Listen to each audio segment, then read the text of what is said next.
Nous sommes en 1991, la Seconde Guerre mondiale bat son plein. En avril, les troupes allemandes pénètrent sur le territoire du royaume de Yougoslavie, qui réunissait jusqu'alors les Serbes, les Croates et les Slovènes, et le pays se disloque. Cependant, la résistance armée se déclenche immédiatement en Serbie. Les partisans opérant dans les montagnes remportent un tel succès qu'ils libèrent une partie du territoire serbe et créent la République d'Užice, du nom de son centre. Cette république était dirigée conjointement par des partisans communistes et des tchétniks, des unités de résistance loyales au roi. Il s'agissait d'un lien étrange imposé par les circonstances. Dans une situation normale, les deux groupes auraient été complètement opposés sur le plan politique.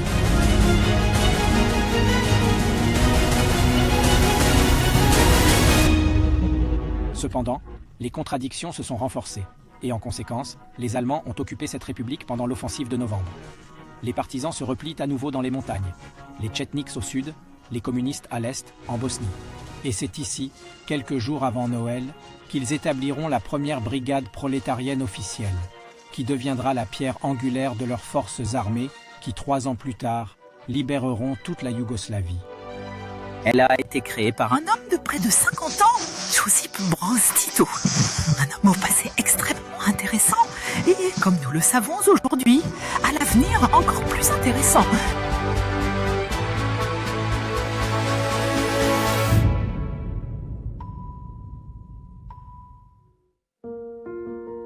Il est né en 1892 dans l'Empire austro-hongrois, dans le petit village de Kumrovec, à l'actuelle frontière entre la Slovénie et la Croatie. Comme certains autres chapitres de sa vie, la date exacte de sa naissance n'est pas claire. Les historiens citent généralement le 7 mai, mais son anniversaire est officiellement célébré le 25 mai. Josip est né de Franj et Marie Broz. Son père était croate, sa mère slovène. Il est le 7e d'une famille de 15 enfants, mais près de la moitié de ses frères et sœurs meurent peu après leur naissance ou dans leur petite enfance. À l'âge de 21 ans, lorsqu'il s'est engagé dans l'armée austro-hongroise, il avait déjà occupé plusieurs emplois, principalement ouvrier. Il a travaillé dans une ferme, comme serrurier, a réparé des bicyclettes et a été employé dans des usines. Il a parcouru une grande partie de l'Empire austro-hongrois. Il a travaillé à Zagreb, Ljubljana, Trieste, Munich, Mannheim et Vienne. Il a également travaillé pendant un certain temps en Bohême, à Tchenkov et à Pilsen. Peu après son enrôlement, la Première Guerre mondiale a commencé et il s'est épanoui dans l'armée. Selon une légende traditionnelle, il était même censé être le plus jeune surintendant de toute l'Autriche-Hongrie. Il se bat courageusement, mais il n'en parlera pas plus tard, car il trouve l'idée de se battre contre l'empereur autrichien plus utile que pour lui. En 1915, il est gravement blessé par une lance ennemie sur le front russe, passe plus d'1 an dans un hôpital russe, puis devient prisonnier de guerre. Jusqu'en 1920, il alterne camp de prisonniers et cavales, mais peut suivre de près la révolution bolchevique. Ses idéaux le séduisent. Il pense que le communisme offre à un garçon pauvre issu de la classe ouvrière la meilleure chance de se faire un nom.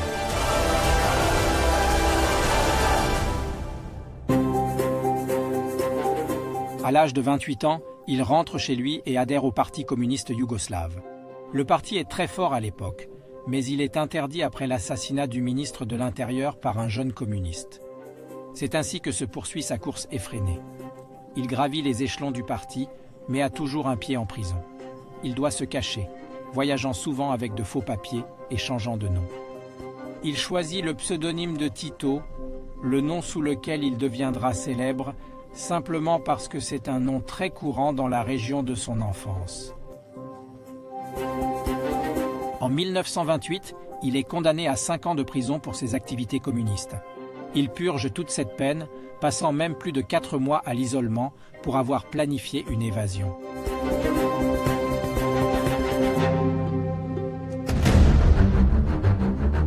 Après sa libération, il devient un dirigeant du Parti communiste et, en 1935, il rencontre Staline pour la première fois.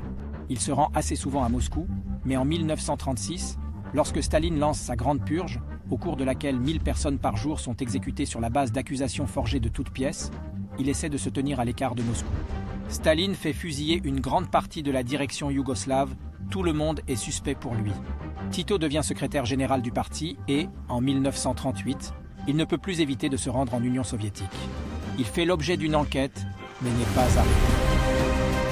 Aucune preuve n'a été trouvée qu'il ait dénoncé qui que ce soit pendant les interrogatoires. Mais certains historiens disent qu'il n'y avait aucun moyen d'échapper à la machine de Staline sans cela. De toute façon, un certain nombre d'autres éléments ont joué en sa faveur. Ses origines ouvrières ou son désintérêt pour les discussions théoriques sur le communisme. Mais il est certain que cette période a influencé ses relations avec Staline.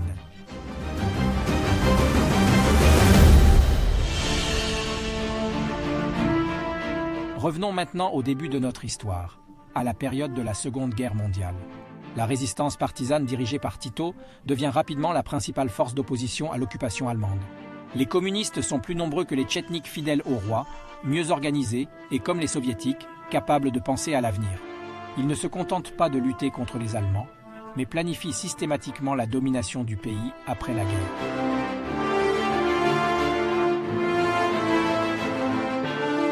Leur domination est telle que même le roi Pierre II, depuis son exil londonien, les reconnaît comme le principal groupe de résistance, tout comme les alliés occidentaux, qui commencent à les soutenir activement. En novembre 1994, les partisans de Tito libèrent Belgrade aux côtés de l'armée rouge, et Tito prend le pouvoir. Tout va très vite.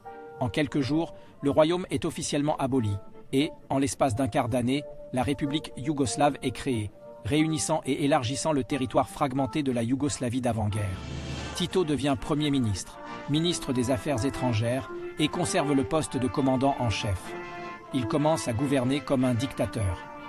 Après toutes les atrocités que les nations de la Yougoslavie ont commises les unes contre les autres pendant la guerre, il n'y a pas d'autre solution. Il fait expulser tous les Allemands qui vivaient en Yougoslavie avant la guerre et confisque leurs biens. Et il s'en prend aux opposants politiques, en particulier aux tchétniks fidèles au roi, avec lesquels il a collaboré au début de la guerre. Leur commandant en chef, Dragoljub Mihajlović, sera pourchassé dans les montagnes yougoslaves pendant 17 mois avant d'être capturé et, à la grande horreur de l'Occident, exécuté. Au fil du temps, il créera une puissante force de police pour éliminer toute résistance, même potentielle, à son égard. Des dizaines de milliers de personnes sont envoyées dans des camps de travail où beaucoup périssent. Dans les années 50, la Yougoslavie comptait plus de prisonniers politiques que tout autre État socialiste européen, à l'exception de l'Union soviétique. On pourrait penser qu'une telle politique ne pouvait être menée par Tito qu'en étroite collaboration avec le dirigeant soviétique Staline. Mais c'est tout le contraire qui s'est produit. Tito a accompli une chose incroyable. Il a sorti la Yougoslavie de l'influence de Moscou. Le fait que la Yougoslavie se soit en grande partie libérée elle-même en faisait une situation différente de celle des autres pays du bloc de l'Est, et la force de la résistance intérieure a permis à Tito d'expulser les soviétiques du pays immédiatement après la guerre. Il a également rejeté la création d'entreprises communes pour transférer des fonds à Moscou et n'a pas permis à l'Union soviétique de codéterminer la politique étrangère de son pays.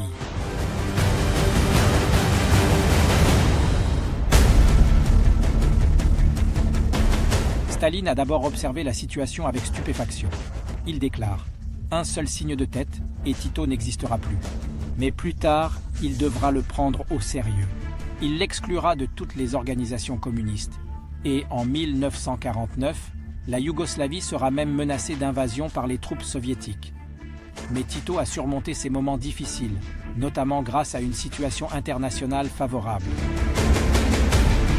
Tito a également survécu aux tentatives de liquidation physique de Staline. Les longues lettres indignées qu'ils ont échangées et que Tito a rendues publiques sont bien connues. Dans l'une d'elles, Tito écrit « Arrêtez d'envoyer des gens ici pour me tuer. Nous en avons déjà attrapé 5. L'un avait une bombe, l'autre un fusil. Si vous n'arrêtez pas cela, j'en enverrai un à Moscou, et vous pouvez être sûr que je n'aurai pas à en envoyer un autre. »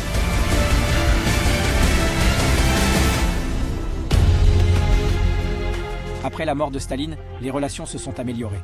Son successeur, Khrouchtchev, se rend à Belgrade et présente ses excuses à Tito pour les erreurs commises par le précédent dirigeant du Kremlin.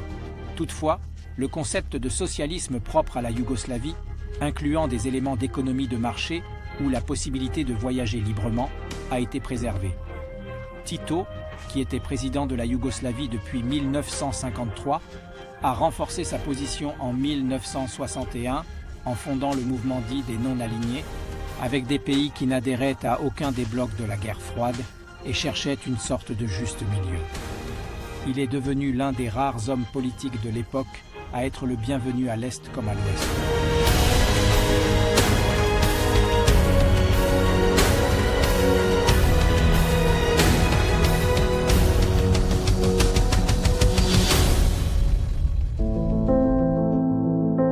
En Yougoslavie, Tito a créé autour de sa personne un culte de la personnalité, comparable à celui de dirigeants comme Staline, Castro ou Mao. Son comportement était effectivement aristocratique, ce qui a donné lieu à des spéculations selon lesquelles ses véritables origines devaient être différentes de celles qui sont communément rapportées. Tito a notamment adopté la coutume royale consistant à devenir le parrain de chaque 9e fils né dans une famille donnée. Il a même étendu cette coutume aux filles. Dans ce cas, il se rendait dans les villages les plus reculés pour offrir des cadeaux à la famille et à l'enfant. Alors que ses adversaires, notamment au sein de l'émigration yougoslave, l'appelaient le limier, des millions de personnes l'adoraient dans leur pays. Les gens portaient même des médaillons à son effigie autour du cou.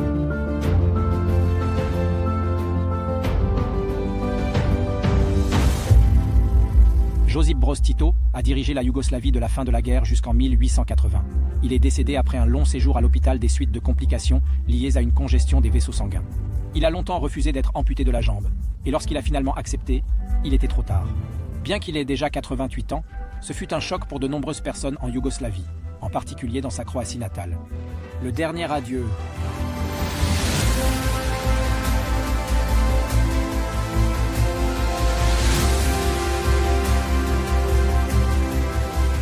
a été à l'époque le plus grand enterrement d'État jamais organisé. 4 rois et 6 princes, 31 présidents, 22 premiers ministres et 47 ministres des Affaires étrangères sont venus à Belgrade. Ce fut un grand événement pour le monde entier et le début de l'ère post-Tito pour la Yougoslavie. Un homme qui avait réussi à maintenir en vie pendant 35 ans un pays accablé de contradictions et d'injustices historiques comme peu d'autres. Un pays qui n'avait plus qu'un peu plus de 10 ans à vivre.